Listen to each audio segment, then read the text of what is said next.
Eskalasi perang antara Israel dan Iran kian memanas setelah 3 fasilitas nuklirnya diserang. Iran mengancam tutup Selat Hormuz yang berpotensi mengganggu arus perdagangan energi dunia. Bagaimana dampak penutupan dilakukan termasuk situasi geopolitik saat ini?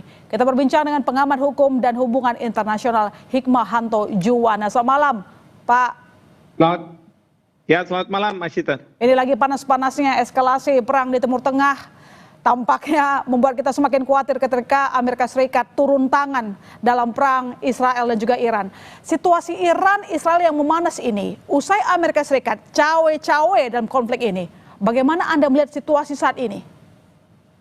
Pertama adalah kita harus paham reaksi dari masyarakat dunia. Saya bisa mengelompokkan 3 kelompok. Pertama adalah yang mendukung tindakan Amerika Serikat seperti Rusia. Lalu kemudian ada tindakan reaksi yang mengecam tindakan Amerika Serikat. Di sini masuk tadi Cina, kemudian juga Rusia, dan kemudian juga ada beberapa negara lainnya. Nah, sementara Jepang ataupun Indonesia, kita tentu mengutuk agresi yang dilakukan tanpa menyebut siapa. Dan kemudian kita minta supaya terjadi deeskalasi. Nah, yang saya khawatirkan adalah negara-negara yang mengecam tindakan dari Amerika Serikat, yaitu Cina ataupun Rusia, karena apabila mereka ikut terlibat juga, maka ini akan menjadi eskalasi yang sangat luar biasa. Kita tahu saat ini Iran, Menteri Luar Negeri Iran, berkunjung ke Rusia, bertemu dengan Presiden Putin.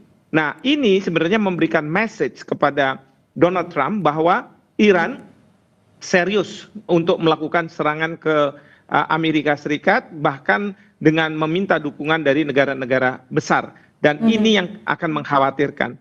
Tetapi saya lihat bahwa Trump ini, sekarang ini kan kita lihat, dia sekarang mulai mundur. Dia mengatakan bahwa Trump memberikan kesempatan untuk Iran bicara secara diplomatik.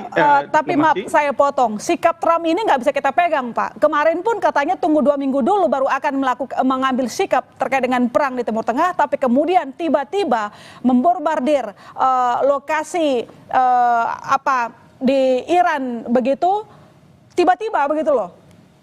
Ya, dia kan kayak bermain kartu. Ya, coba ingat pada waktu pengenaan tarif, semua langsung dikenakan. Tetapi kalau ada yang melawan, langsung dia ciut.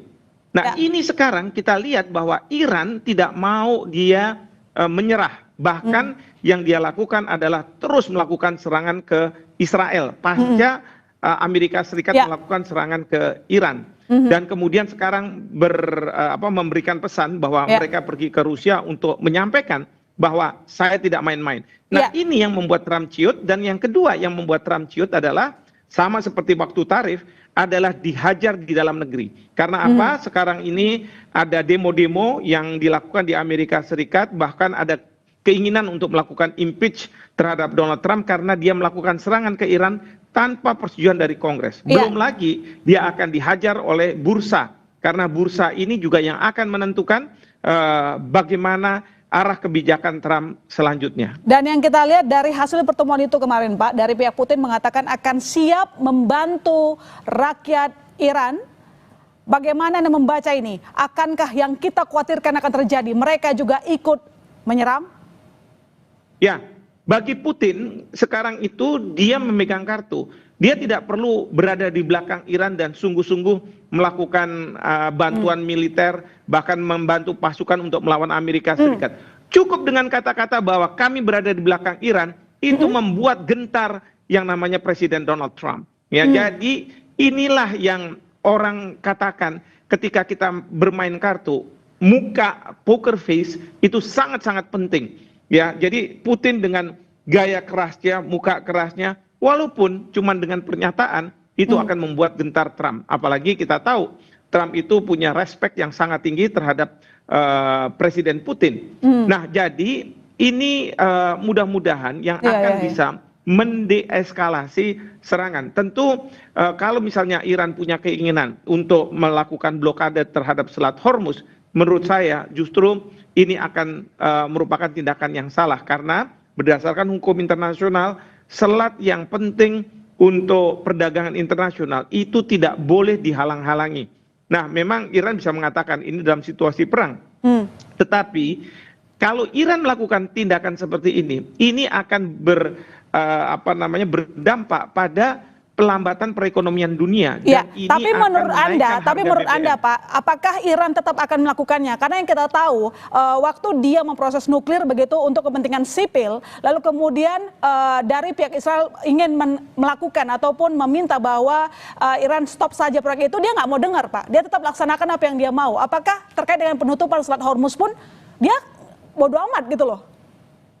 Pertama ya soal nuklir, pertanyaan kita itu kan dugaan Israel. Pertanyaannya apakah benar atau tidak? Siapa yang berhak untuk melakukan inspeksi? Buktinya Israel nggak percaya, Israel tidak percaya, Amerika tidak percaya. Tapi buktinya Iran mengatakan bahwa kami anggota Non-Proliferation Treaty yang memang kami tidak diperbolehkan untuk melakukan pengembangan senjata nuklir. Belum lagi dia mengatakan bahwa sebenarnya tidak ada. Sekarang pertanyaan saya, bagaimana dengan serangan Amerika Serikat di bawah Presiden Bush Junior ke Irak pada waktu itu katanya mencari mass weapon of destruction yang sampai hari ini tidak ditemukan. Apakah ini sekedar alasan untuk menyerang katakanlah Iran yang selama ini dianggap oleh Amerika Serikat dengan Israel melakukan serangan terhadap Israel melalui Hamas, melalui Houthi, melalui Hezbollah, atau memang benar-benar ada? Nah, ini yang masyarakat internasional mengatakan kalaupun memang Iran mengembangkan, silakan IAEA yang masuk, tetapi tidak boleh dengan dugaan-dugaan melakukan serangan ke Iran. Dan itu makanya negara-negara mengatakan bahwa ini merupakan serangan yang ilegal, tidak didasarkan pada pasal 2 ayat 4 Piagam PBB. Pak, tolong dijawab pertanyaan saya yang ini terkait dengan Hormuz tadi. Anda mengatakan kalau itu dilakukan, itu justru melanggar. Tetapi, apakah menurut Anda Iran melakukan itu karena memang dijadikan alat tawar politik untuk menghadapi tekanan Barat? Ya, saya yakin tidak dilakukan. Bahwa ada anggota parlemen yang menyampaikan itu untuk daya tawar ya kepada Amerika Serikat maupun Israel, bahwa ada kekhawatiran supaya ada daya gentar. Tetapi saya rasa pemerintah Iran akan sangat rasional. Posisi sekarang dia berada lebih unggul karena dia sekarang punya kesempatan untuk menyerang Amerika Serikat dan mendapat dukungan dari negara-negara. Dan kita berharap bahwa pemerintah Iran rasional dan tidak melakukan tindakan itu yang akan mengakibatkan kerugian sangat besar bagi dunia. Dan justru dia tidak akan memperoleh simpati lagi dan kemudian tidak mendapat dukungan dari masyarakat internasional. Ada permintaan gencatan senjata. Apa yang bisa dilakukan oleh PBB di sini? PBB sudahlah, kita nggak usah pikir PBB. PBB itu di Dewan Keamanan ada Amerika Serikat. Pertanyaan kita, apa tidak akan mereka veto? Veto. Buat apa kita mengandalkan PBB? Sekarang kalau Amerika Serikat pada waktu menyerang Afghanistan, menyerang Irak, mereka bisa membuat coalition of the willing. Sekarang Bapak Presiden dengan negara-negara yang cinta damai membuat coalition of peace. Itu yang harus dilakukan oleh pemerintah kita. Oke, lalu apa yang akan terjadi ke depan? Akankah perang ini semakin memanas atau ada yang bisa kita lakukan untuk meredam emosi masing-masing negara? Sekali lagi, ini sangat bergantung bagaimana Amerika Serikat akan bersikap.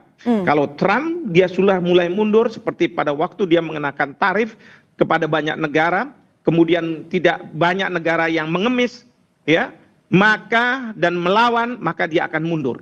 Tetapi kalau misalnya Trump masih percaya diri, bahkan didukung oleh rakyatnya, mungkin ini akan bereskalasi. Kedua, bagaimana sikap Iran? Bagaimana Iran akan merespon serangan yang dilakukan oleh Amerika Serikat. Karena sekarang adalah giliran Iran untuk menyerang balik berdasarkan pasal 51 Piagam PBB.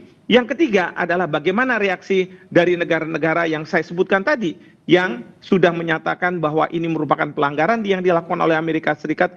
Apakah mereka akan ikut turun berhadapan dengan Amerika Serikat? Kalau memang mereka juga ikut turun, maka bukannya tidak mungkin kita akan dekat dengan perang dunia ketiga. Tetapi kalau Trump akan mundur, Iran juga tidak akan melakukan serangan yang sangat fatal. Dia akan melakukan serangan balasan, tetapi sekedarnya saja supaya tidak dianggap menyerah. Dan kemudian negara-negara yang merespon negatif terhadap serangan Amerika Serikat ini tidak turun untuk membantu Iran, maka kita bisa diselamatkan dari Perang Dunia Ketiga. Dan sejauh ini ketika kita melihat Presiden Amerika Serikat Donald Trump agak melembek, apakah Anda melihat bahwa sudah mendekati titik perdamaian? Saya belum tahu ya, tetapi kelihatannya arahnya seperti itu, dan tentu Trump harus berani menjilat lidahnya sendiri dan kemudian itu akan berdampak pada posisi Israel yang saat sekarang ini sangat bergantung pada Amerika Serikat. Apakah kemarin Amerika Serikat juga termasuk terkait dengan pergantian rezim di sana? Jawab singkat, Pak. Sekarang Amerika Serikat sudah mengatakan bukan tujuan kami untuk merubah rezim di Iran. Trump sudah mengatakan seperti itu dan menawarkan perdamaian. Baik, terima kasih Pak telah bergabung. Kita tentu berharap yang terbaik, jangan sampai terlalu lama perang ini berlangsung. Terima kasih Pak, selamat malam. Selamat malam, Master.